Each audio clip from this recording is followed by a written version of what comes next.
ziua, dragi prieteni! Bine v-am regăsit la Cafeneaua BC, în studioul care deja va devenit cunoscut, la sediul redacției Răsunetul. Aici unde cu amabilitatea directorului Zar Răsunet avem o colaborare deosebită și suntem din nou găzduiți de domnia sa într-o emisiune care sperăm să fie deosebit de interesantă pentru toți cei care rămâneți pe frecvențele noastre și ne urmăriți în cadrul emisiunilor pe care noi le avem pe mijloacele sociale unde promovăm această emisiune, Cafeneaua BC.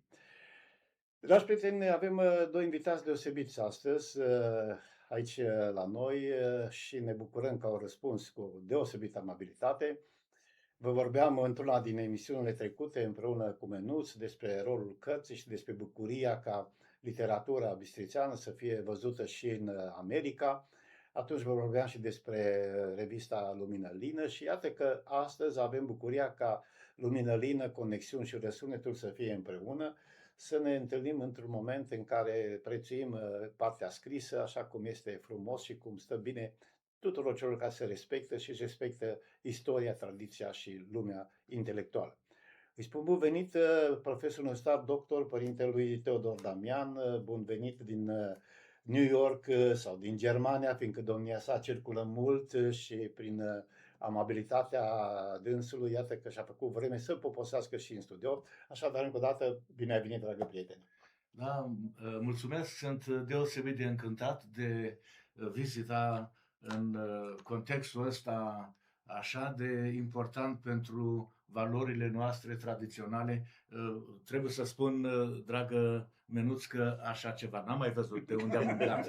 Deci, felicitări din toată inima pentru realizarea asta extraordinară și deci sunt încântat să fiu aici, în contextul ăsta, pe de altă parte să fim împreună din nou.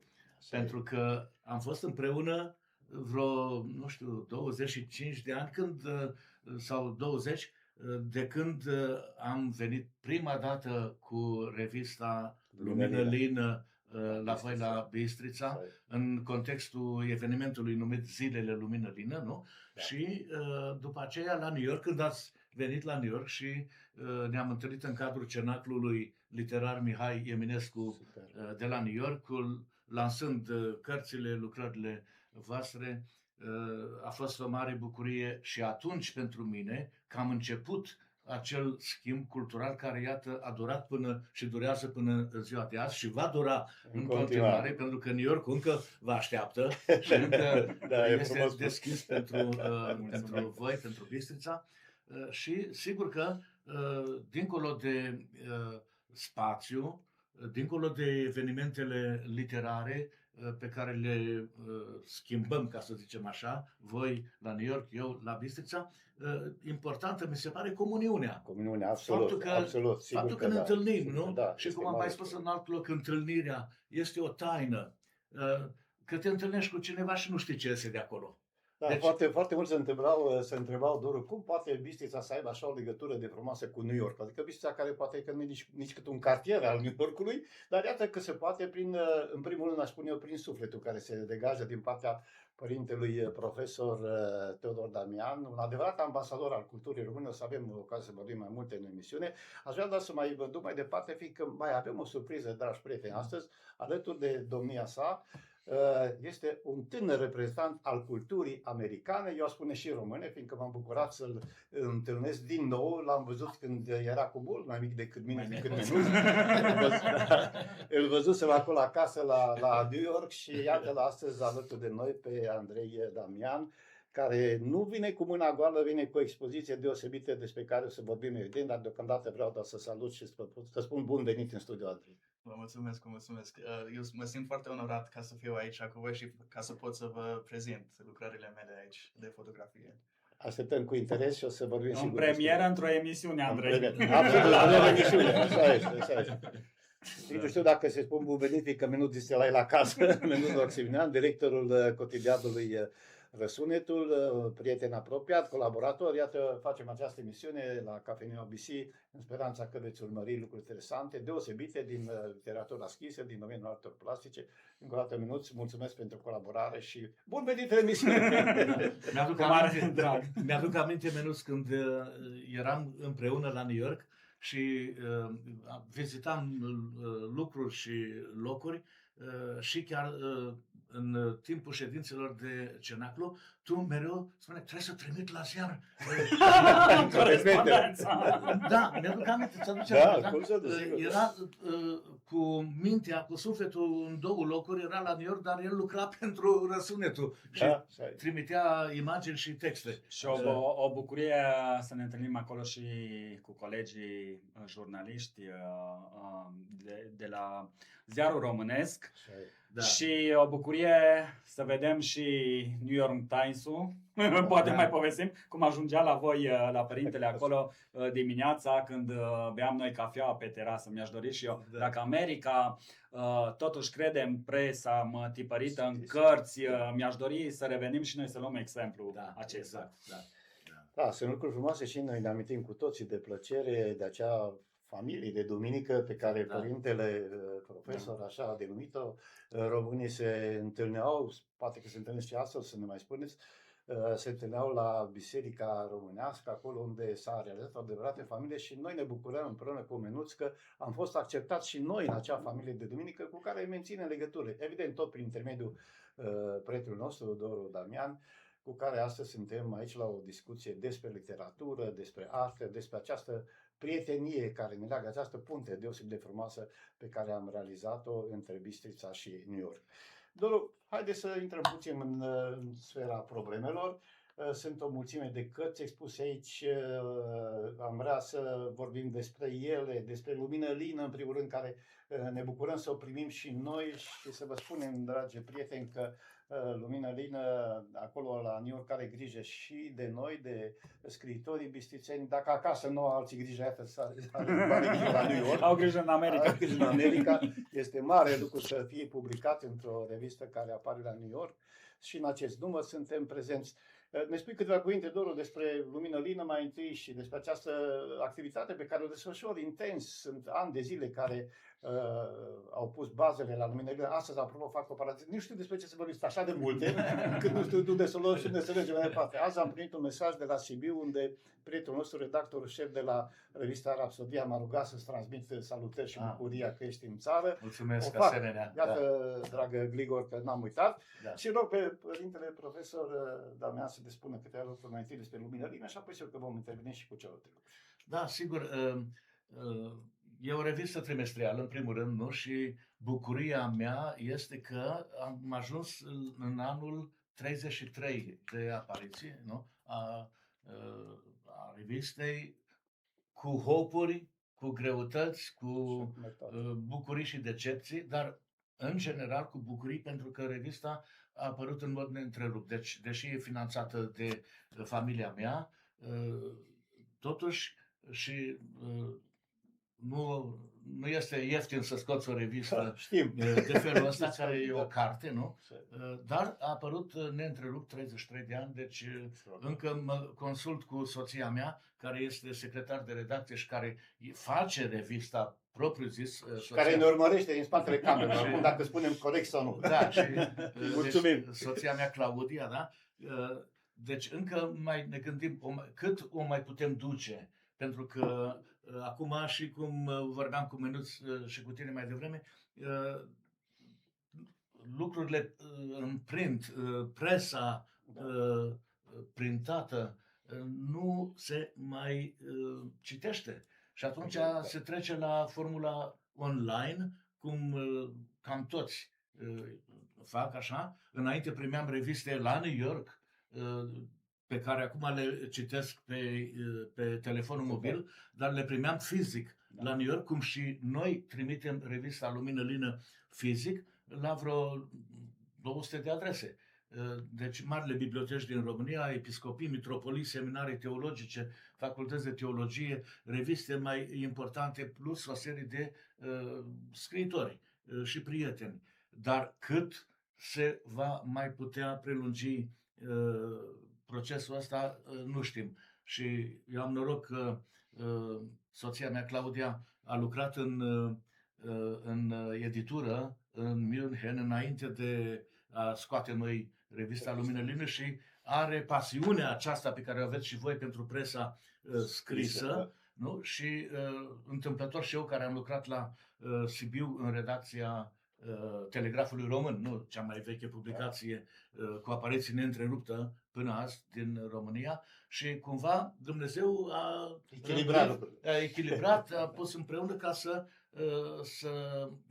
scoatem din pasiunea comună pentru o lucrare scrisă, o operă scrisă, că asta este o revistă, și deci să continui până acum și mai continuă, dar aici ar trebui să intervină statul român și să ajute să subvenționeze astfel de publicații, pentru că, din câte cunoaștem noi, multă lume s-a adunat în jurul dumneavoastră, este un promotor pentru limba română în primul rând în America, pentru cultura noastră, și atunci acesta este rolul statului român prin instituțiile pe care le are să ajute și revistele culturale, pentru că altfel este foarte greu, cum aș spus dumneavoastră, din buzunarul dumneavoastră să scoateți ca să apară o asemenea revistă, o revistă de elită și științifică, care are toate numele importante ale literaturii române prezente. Deci este foarte important ca statul român să susțină astfel de publicații. Da, sigur, să sperăm. Am mai avut o încercare acum vreo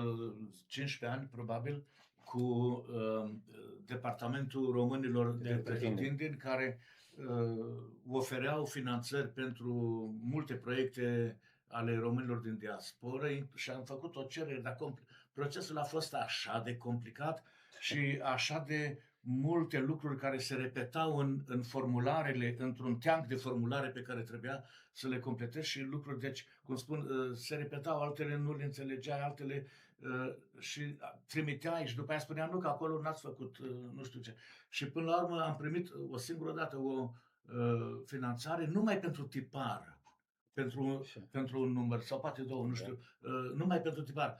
Dar în rest, deci munca la revistă și expediția în sine este, pentru că revista acum merge electronic în vreo 20 de țări, dar când era timpul cu birocrația, cu primirea unei sume mici, atunci revista mergea fizic în comunitățile românești din vreo 20 de țări. Deci, cumva, te lași pe gubaș și mai cunosc la New York. Îl știți pe Cristi Pascu, nu? Președintele Societății Doru, și el tot așa a încercat o finanțare pentru un proiect al Societății Doru, care este cea mai veche societate de pe coasta de est a Americii, 1903, nu? Și deci care merită o finanțare. S-a lăsat pe gubaș din cauza acestor...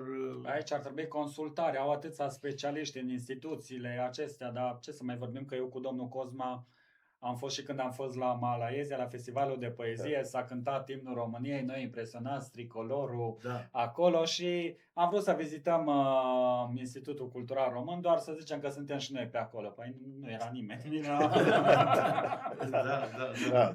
Nu vă zicem că la instituții culturale sunt cei care, mă rog, au tot felul de steluțe într-o parte sau în alta, nu e problema noastră, dar am fi dorit să se simtă că prezența românească într-o țară, așa cum este Malaysia, unde nu te duci în fiecare zi. Da, pe cum? Cine ajunge acolo, da. Am ajuns acolo cu menuț, așa cum spunea, și coborând despre vaporașul acela, să vezi steagul României, să cânte imnul României și să fie prezent sultanul. Au fost momente extraordinar de frumoase, dar, din păcate, cei care ar trebui să ocupe de cultura noastră se ocupă de alte lucruri.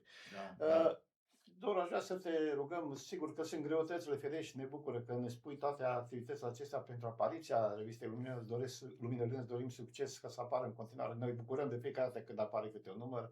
Ne lovim și noi de aceleași greutăți și conexiunile noastre apar tot sub această formă, prin eforturile noastre comune, tot din banii noștri, plătiți împreună cu Menuț, cu Mirela, cu Carmen, cu Zorin de Deaconescu, președintele Societății Conexiuni. Ne străduim ca revista să apară de 2 ori pe an. E o bucurie. Nu o lăsăm, o ducem mai departe, chiar așa în condițiile grele care sunt. Dar astăzi vorbim despre scriitorul Doru Damian și să te rog, Doru, să ne prezinți câteva dintre ultimele aparițiile mai recente pe care ai vrea să le spui pentru cei care urmăresc emisiunea noastră. Da, mulțumesc. Avem aici, am adus aici cadou pentru voi câteva din cărțile apărute anul trecut și anul ăsta. Nu, și mai devreme. Asta a apărut mai devreme. E o antologie de poezie apărută în editura Academiei, în colecția 101 și una de poezii, și a fost o bucurie și o plăcere pentru mine că au acceptat și cartea a ieșit foarte frumos. Deci e o antologie. O altă micro-antologie este aceasta, în română și engleză, Cuvânt însetat de tăcere, Words Longing for Silence, în traducerea Lidiei Vianu, a celebrei profesoare și traducătoare Lidia Vianu, care conduce un grup de masteranți și îl introduce în fenomenul acesta al traducerii în engleză și din engleză în română, universalizând prin organizația ei literatura română, de fapt, făcând literatura română cunoscută. Și dânsa face lucrări de mare calitate și aici traducerea absolut impecabilă, făcută, să zicem așa, sub revizia unei colaboratoare de-a dumneaei, Anne Stewart. I-a plăcut cartea când i-am trimis-o în românește și nu i-am cerut eu traducerea, dar s-a oferit să o traducă, ceea ce pe mine m-a impresionat în mod deosebit și a ieșit această foarte frumoasă lucrare la editura Icon al lui Vali Așder, pe care îl cunoaștem cu toții, celebrul Vali Așder. Pe de altă parte, vorbind tot de poezie, am scos anul trecut și acest volum, a sosit clipa de poezie, la editura lui Mircea Petean, Limes, de la Florești Cluj, cu care m-am și văzut acum în circuitul pe care l-am început în țară, pentru că am mai luat o serie de exemplare de la el. Tirajul inițial a fost epuizat în sensul nu că s-a cumpărat din librării, ci că prin distribuire la prieteni. Da. Dar asta arată cât de mulți prieteni am totuși. Dacă primul tiraj de 200 de exemplare s-a epuizat, am mai avut nevoie, pentru că mai merg încă prin alte localități. Acum urmează la Botoșani să lansăm 2 cărți și Andrei are expoziția solo, nu? De lucrări la Botoșani. Deci ne-am văzut recent cu Mircea Petean, a făcut o lucrare minunată, așa cum se vede, de calitate și îl știu pe Mircea Petean pentru că Aurel Sasu, de vrednică pomenire, pe care îl știm cu toții, prieten bun, mi-a scos o antologie de poezie, prima antologie de poezie la Limes, când am împlinit 50 de ani. Deci acum 25 de ani. Suntem din ce în ce mai tineri. Da, și cu ocazia asta v-am prezentat și certificatul de naștere. Deci sunt prieten vechi cu Mircea Petean. Pe de altă parte, anul trecut am scos aceste 2 volume. Hai să începem cu asta. Primul este Glose literare. Este o colecție de prefețe pe care de-a lungul timpului le-am scris la cărțile prietenilor, să zicem, dar și cronici literare. După aceea tot la cărțile care mi-au venit la redacția revistei Lumină Lină. E un volum gros, pentru că tot ce a fost publicat în ultimii, cred că 10 ani în Lumină Lină, pentru că înainte de acești 10 ani am mai pus în volume asemănătoare cronicile publicate, deci mai înainte, nu? În alte 3 cărți pe care le-am prezentat la Este o idee excelentă, fiindcă așa nu se pierde, rămân, în carte rămân. Da, sigur. La ziar te duci mai greu, parcă sau în revistă înapoi să caut, dar așa apar în carte și e o idee foarte... Am preluat această idee de la tine, mi-ai spus anul trecut și m-am bucurat și am început să lucrez la aceasta. Sigur că da, și am văzut că mulți fac așa. Și apoi am avut o rubrică în Lumină Lină, intitulată Semnale literare, un fel de cărți sosite la redacție, despre care am scris mereu, spre deosebire de cronici, ca aici, adică în analiză extinsă a lucrării, un semnal literar, am semnalat apariția.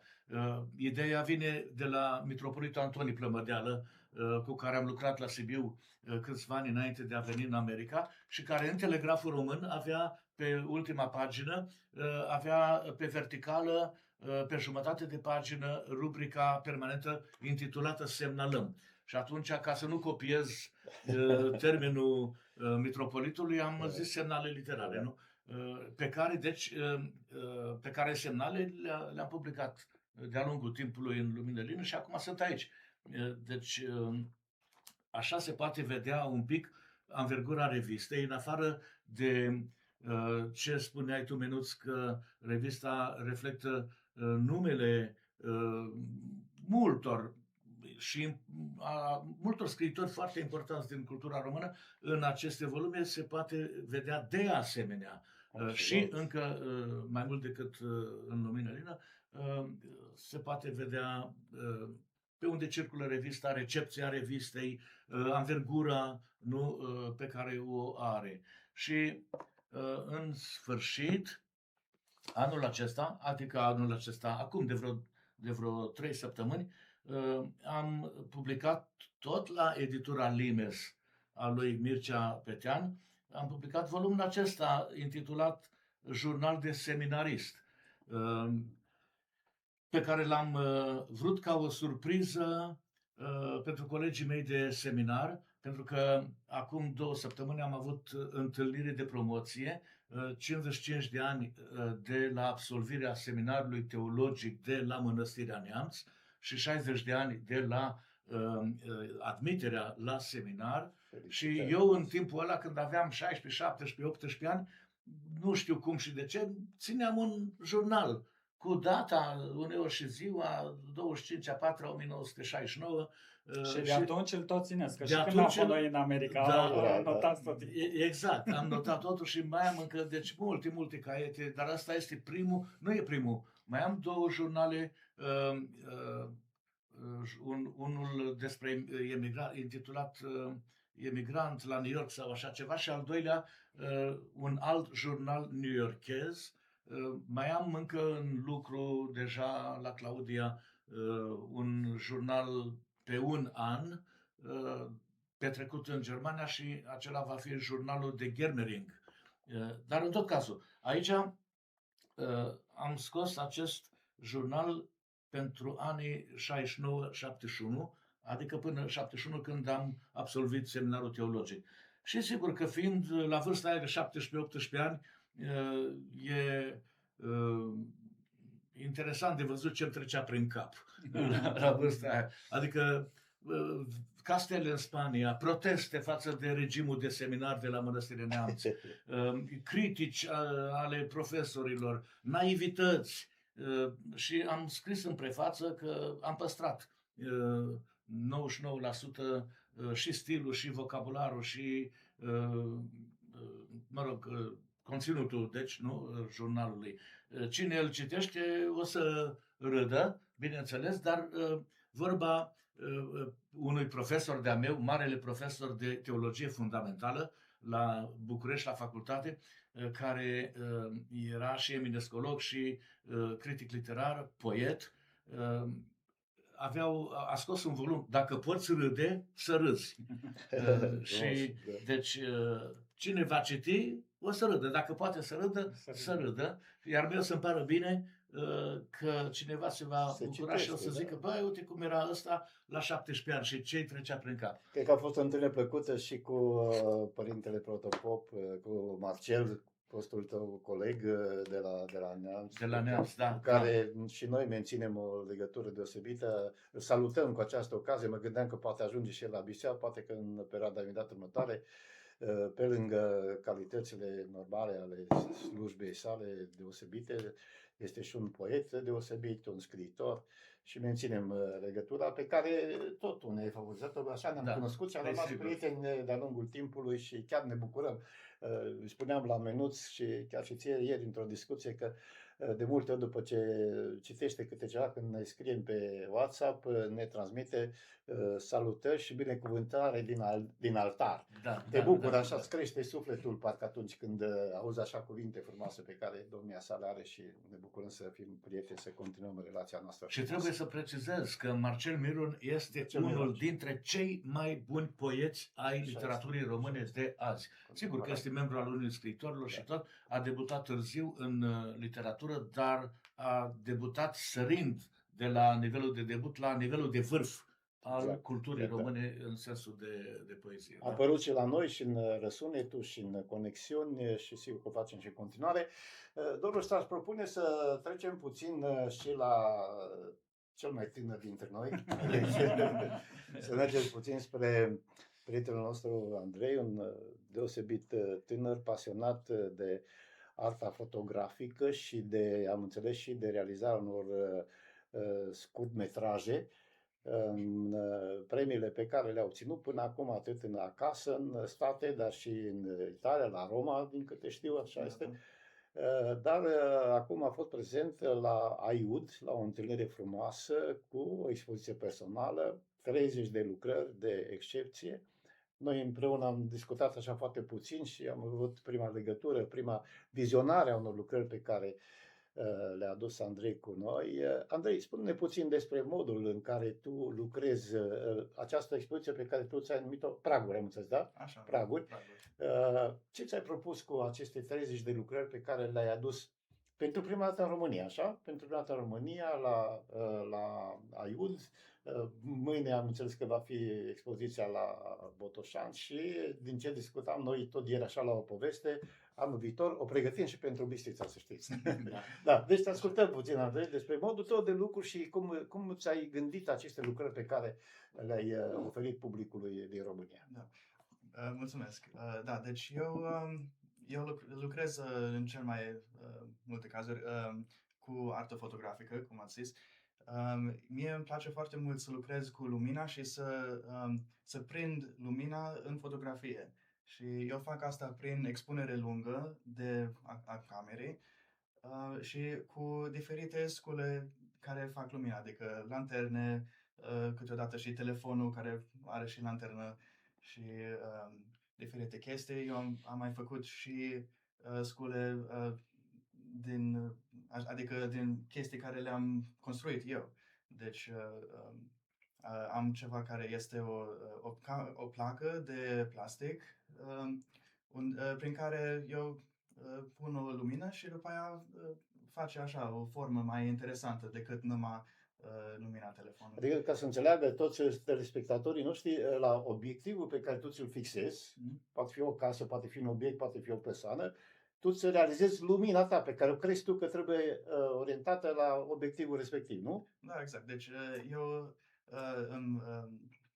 eu pun un scenariu sau așa ceva și după aia pictez cu lumină în scenariul acela. Câteva din ele sunt așa, piesele mele, altele sunt, de exemplu, asta și... Te rog să arăți pe cameră, da, și chiar să ne spui. Asta de aici, deci, de exemplu, este mai mult cu mișcarea camerei și aceea de acolo la fel. Asta? Da, exact, mulțumesc. Te rog. Da, deci ăștia doi sunt cu mișcarea camerei, le fac și eu mă las inspirat de formă, de lumină, de culori și în așa fel eu fac arta asta vizuală, pictură de lumină, cum îi zic. Mulțumesc. Ideea aceasta de lucru și de concepere a unor aspecte care efectiv îți vin spre tine și creează o inspirație în realizarea artelor, este o chestiune pe care ai învățat-o în cadrul studiilor tale universitare, fiindcă, să spunem, pentru cei care nu urmăresc, că ai urmat studii de specialitate superioare și ai avut în cadrul studenției aceste preocupări sau au venit după ce ți-ai însușit niște elemente și ai aprofundat apariția acestor lucrări? Da, nu, deci la școală, adică la Universitate. universitate, eu am studiat film și acolo am învățat să lucrez cu camera și mi-a plăcut foarte mult, bineînțeles și din înainte mi-a plăcut foarte mult să lucrez cu camera. Eu lucrez numai în mod manual cu camera, deci nu o pun pe auto deloc, că eu vreau să controlez camera, Da, nu ea, invers, nu ea așa. e bine, exact. Foarte frumos spus, foarte frumos Exact. spus, da. Și după aia, deci după universitate, eu am început să experimentez cu lumina, cu forma luminei și cum pot să capturez lumina prin cameră și mișcarea luminei. Eu vreau să zic și că lucrările astea eu nu le-am prelucrat mai târziu în computer foarte mult, decât numai chestii mici de contrast pe aici pe acolo. Deci tot ce este aici este natural, să zicem, în ghilimele, prin cameră. Exact așa cum a fost. Am văzut aici o lucrare care mi se poate... Așa? Da. Mi se pare o lucrare ceva mai modernistă sau dacă nu, te rog pe tine să spui, Andrei. Da. Mi se pare așa un joc de lumini mai modern în care te rog să explici pentru cei care ne urmăresc. Sigur, da. Deci eu am făcut-o asta în așa fel unde am pus camera pe un stativ și am avut și un prieten care se vede aici în siluetă și i-am zis să stea în fața camerei într-un mod precis și bineînțeles noi am făcut mai multe iterări acestui scenariu. Și după aia eu m-am dus cu lumină, un băț de lumină în spatele lui și am pictat cu lumina. Camera a fost pe expunere lungă, bineînțeles, cum am mai zis Da. cu toate, și au ieșit așa forme de lumină și siluetele prietenului meu. Și te mai rog să despri câte ceva despre lucrare la fel, foarte interesant, este chiar în fața ta. Aha. Asta de aici? Și da, care îmi spuneai puțin că te-a dus cu gândul la înaintașii noștri celebri. Te rog. Da, da.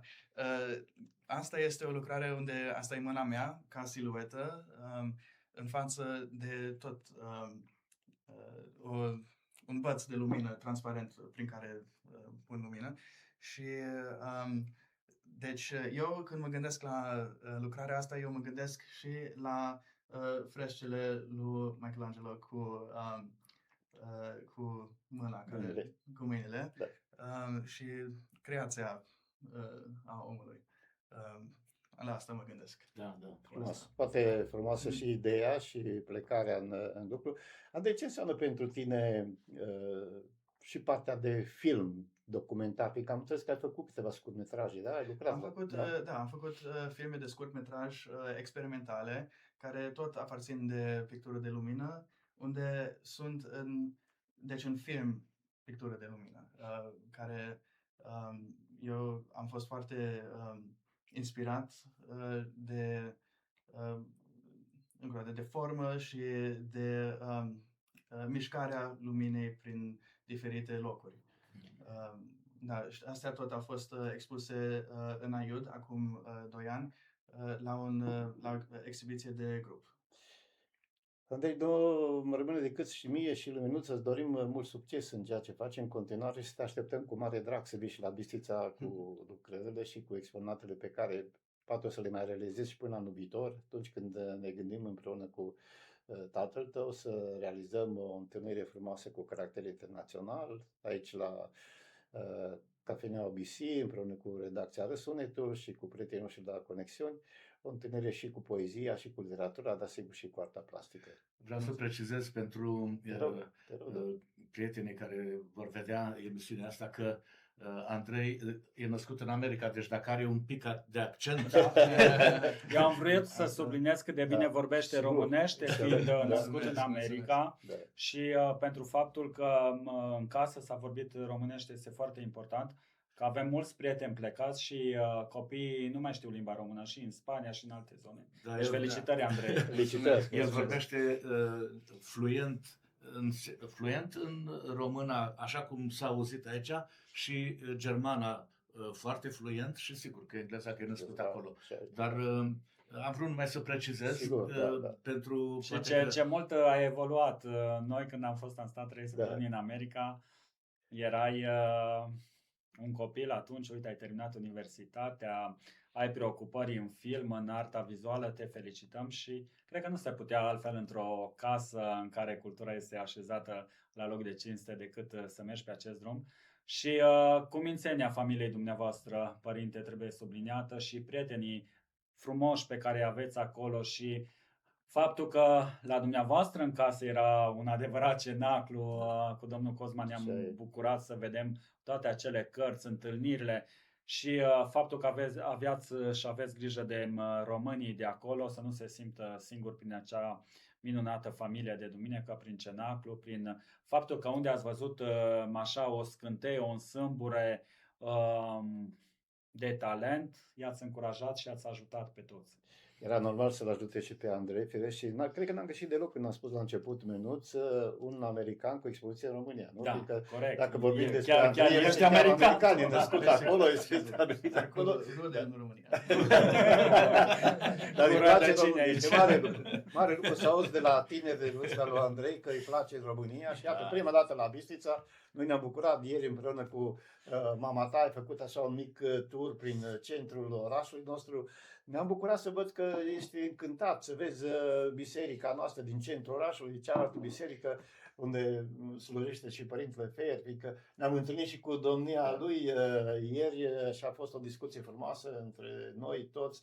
A fost și o discuție plăcută de la părinte la părinte, la părinte profesor la părinte profesor, cu cărți deosebit de valoroase care s-au prezentat. Poate, și- dacă cu siguranță va fi acel proiect, atunci să stați câteva zile aici și să vă facem și un circuit în județ, pentru că sunt lucruri frumoase de văzut, inclusiv pe partea aceasta tradițională a costumelor populare, cu meșteri populare, avem Casa Costumului Popular, Deosebit. cea mai populară, ca să spunem așa, din țară, Așa este. pentru că de aici s-au inspirat și creatorii de modă din America, cu floricele, cu motive tradiționale și să te ducem un pic să vezi și niște mâncăruri tradiționale, bănuiesc că deja ai mămăligă așa, să le mai știi. Noi ne-am reîntâlnit aici după un eveniment frumos care a avut loc la Aiud. Acolo am înțeles că ați fost invitați în cadrul unor colocvii speciale. Ne spui puțin despre această întâlnire nouă, dar plăcut ideea frumoasă care s-a făcut acolo, întâlnirile cu poeții, cu scriitorii, cu artiștii locali. Revin din nou la această paranteză pe care noi o facem mereu cu Menuț și că se întâmplă activități unde de obicei se mai uită de scriitorii locali, se uită de artiștii locali, atât că la Aiud, dincolo de frumusețea întâlnirilor cu artiști din afara granițelor României, n-au lipsit nici cei de acasă. Da. Dacă ne spui câte ceva Sigur, despre sigur. Aiud. La Aiud am avut o experiență minunată, așa cum am avut și aici în celelalte dăți când am fost cu voi. Și ca și voi, oameni minunați care au organizat întâlnirile noastre, deci asta a fost una din întâlniri, și anume poetul Ioan Hădărig, vorbind de artistul Ștefan Balog și fratele lui, artistul Zoltan Balog, care, deci ei doi s-au ocupat de partea expoziției lui Andrei, iar Ion Hădăric s-a ocupat de partea literară. Deci am avut în prima parte a zilei evenimentul întâlnirii literare în sala de festivități a primăriei din Aiud, cu o sală plină și oameni binevoitori, scriitori locali, cum spui, pe care poetul Ioan Hădăric, care este directorul acestei secțiuni de cultură, nu? A primăriei, și deci dânsul a prezentat o carte de-a mea apărută la editura Vinea, dar de poezie, nu? Dar tradusă în franceză de soția lui, doamna Marcela Hădărig, și deci cartea a fost și este încă expusă și se duce din nou la Paris la târguri de carte împreună cu altele traduse de doamna Hădărig și toate apărute în editura Vinea la București, al lui Nicolae Țone, nu că îl cunoaștem. Da. Deci în prima parte a zilei a fost lansarea cărții mele de către Ion Hădărig, Adam n'est pas mort, Adam n-a murit. După aceea l-am avut invitat și pe profesorul universitar de la București, filosoful Ioan N. Roșca, trebuie spus și N, pentru că sunt Ioan Roșca, așa, Ioan N. Roșca, care a vorbit de asemenea despre carte și despre cartea lui Marcel Miron, a părintelui Marcel, Semne contemporane, dar în traducerea în franceză, Fântânile cerului. Și deci am vorbit și eu despre cartea lui Marcel, am prezentat, anunțat, spus 2 vorbe despre cartea mea, Jurnal de seminarist, după care poeții locali au fost invitați să își prezinte cărțile și să recite din Super. opera lor. Super. A fost așa o împletire minunată de local și universal, ca să Frumos, zic așa, și atmosferă de prietenie, s-a simțit căldura cu care Ion Hădăric și Ștefan Balog și Zoltan ne-au primit acolo. Și de asemenea ne-au găzduit și ne-au dus într-un sat, în niște sate, 2 din prejur, istorice, culturale, și acolo, apropo de etnografie, lucruri importante și de văzut, de vizitat, de luat în considerare pentru eventual alte tipuri de prezentare, exact cum faci tu, Menuț, cu folclorul și etnografia din zonele astea. Deci, minunat. Iar după amiază, după o pauză, a avut loc inaugurarea acestei expoziții a lui Andrei, Da. precum și mail art, nu? Deci o expoziție intitulată mail art, adică a unui număr de artiști români și din alte țări care au trimis pe e-mail lucrări de ale lor și artistul Zoltan Balog le-a imprimat, cum le-a imprimat și pe astea, dar într-un alt mod imprimate. Astea Foarte sunt frumos sunt imprimate, că am Foarte întrebat. frumos. extraordinar. Da. Și acum vreau să-i mulțumesc lui Cartonate, Zoltan. deci foarte frumos, chiar foarte frumos. Deosebit. Da, da. Deosebit. Și cu public mult și cu Excepțional, da.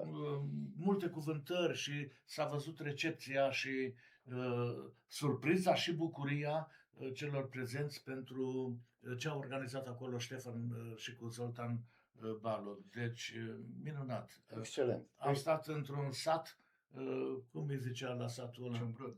Ciumbrud. Da. La un fel de conac al vinurilor. Că alături în curte erau niște containere uriașe, cam cum erau ca silozurile noastre pe vremuri, dintr-un metal strălucitor, Da. așa pline cu, deci, mus care apoi se prelucrează, se face, dar multe, deci o industrie uriașă, și locul minunat, oamenii minunați, găzduirea minunată, nu mai spun de peisaj, când noi stăteam la etaj și luat împrejur erau dealurile, pădurile, de departe se vedea Iudul ziua, noaptea, în diferite ipostaze. Deci și pe această cale le mulțumesc prietenilor mei noștri de la Aiud. Da. Da, îi felicităm și noi, o activitate frumoasă și sigur exemplu merită preluat și continuat și în alte părți. Și eu zic că și ne-am avut așa o mică seară frumoasă ieri, un gen de poezie la Bistrița altfel, fiindcă noi n-am fost foarte mulți, dar practic ne-am gândit ce să facem pe viitor. Ne-am întâlnit însă cu literatura susținută de părintele profesor Teodor Damian, cu arta plastică, cu acest gen de artă deosebită fotografică a lui Andrei. Doamna Claudia a fost și domnia sa alături de noi și prin activitatea pe care o desfășoară, a spus și părintele, Doru este o importantă piesă în apariția revistelor și a lucrărilor de pregătire de intrare la tipar.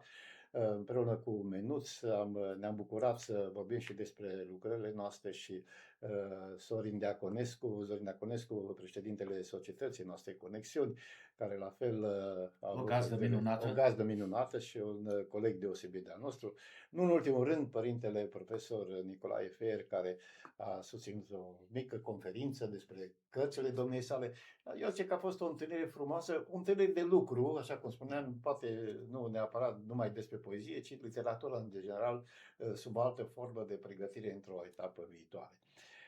Eu aș vrea să vă mulțumesc pentru prezența în emisiunea noastră de astăzi. A fost deosebit de plăcut și mă simt onorat să am astfel de invitați care vin de așa departe și se opresc în acest mic orășel al lui Andrei Mureșanu, dar unde iată că noi încercăm cel puțin împreună cu Menuț, cu cei din Conexiuni, să ținem cultura la nivelul, dacă este posibil, undeva acolo aproape, nu spunem foarte, foarte aproape de New York, dar aproape de New York prin sensul că avem acolo un ambasador extraordinar care știe să vorbească și despre Bistrița și despre lucrurile noastre.